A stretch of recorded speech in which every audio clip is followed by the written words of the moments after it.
انہوں نے تو ان کی طاقت کو اس طرح تسلیم کر لیا ہے.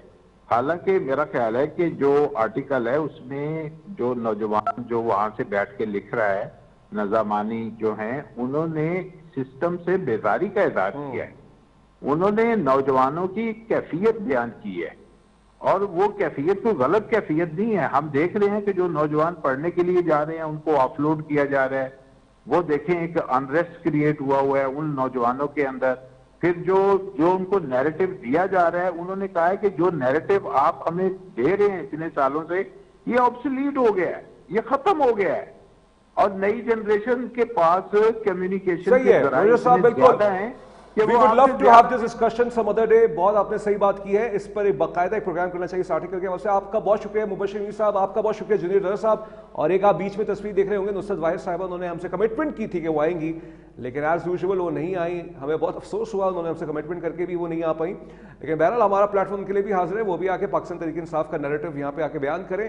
تو یہ تھا آج کا ایک سیگمنٹ ملک کی سیاست پر. چونکہ میرے پاس بہت سی خبریں ہوتی ہیں, نیکسٹ سیگمنٹ میں لے کے آ رہا ہوں ایران کے اندر کیا چل رہا ہے, اصل صورتحال وہاں پہ کیا ہے, ایران سے ہی معلوم کریں گے. وہاں پہ موجود جو لوگ ہیں, ہم ویسٹرن میڈیا پہ اس حوالے سے ریلائز نہیں کریں گے کیونکہ وہ بائسڈ کنسیڈر کیے جاتے ہیں. اور جو دا ٹائمز کی رپورٹ اس کے بارے میں کہا جا رہا ہے جو اس کی رپورٹر ہیں وہ تل اویو بیسڈ ہیں, یعنی وہ اسرائیلی ہیں. اس وقت بریک لیتے ہیں, بریک کے بعد پھر سے آتے ہیں.